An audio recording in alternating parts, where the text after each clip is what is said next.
A big part of what makes sports great. Just ask any Florida State, or even Georgia fan. Of course, they can also bring out the worst in many people, which makes this next story so extraordinary. Action News' Mike Barr shows us why it may change the way we look at rivalries altogether. It was a beautiful afternoon for Michigan State football until this appeared in the sky. And then the little 9-year-old behind me said, "Guys, that's going to say go blue. You just wait." Talk about blasphemy. Against the bright blue sky, never was there a bigger slap in the face. A reference to in-state rival Michigan. If I was at a Florida State game and I looked up in the air and I saw "Go Gators" written in smoke, the first thing I would have done was had my camera in the air, and the second thing I would have done was have been posting it to Facebook, and I would have been extremely upset.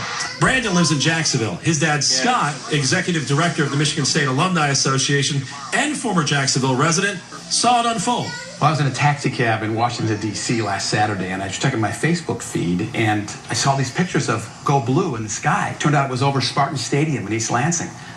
So I thought there were two ways we could approach this. One was to get angry, and the other was to make a difference. The difference was in the form of a post by Scott on Facebook. So he came up with an idea.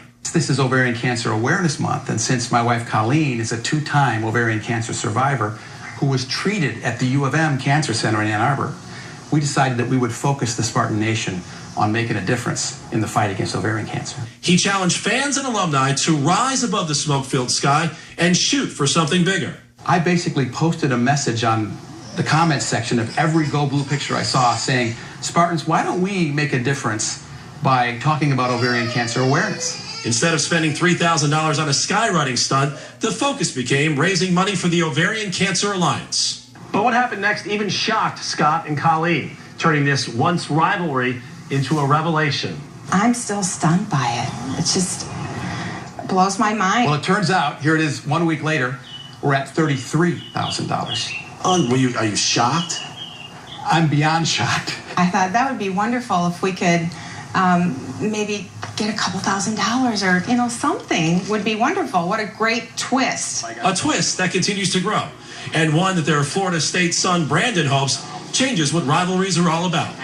It's funny because it's my mom and dad, but I couldn't have been prouder when I saw it, because just the positivity that came from, what can sometimes be negative energy with a rivalry. They rose above the rivalry and saw an amazing way to give. My son Brandon is a Florida State grad. We have people in our family who went to Florida.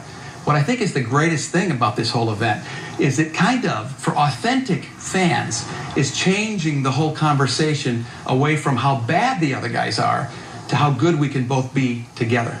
Mike Barr's Action News. And the Westermans say they will continue to raise awareness about ovarian cancer and raising funds here in Northeast Florida. You can find out more information by visiting the website of the Ovarian Cancer Alliance of North Florida.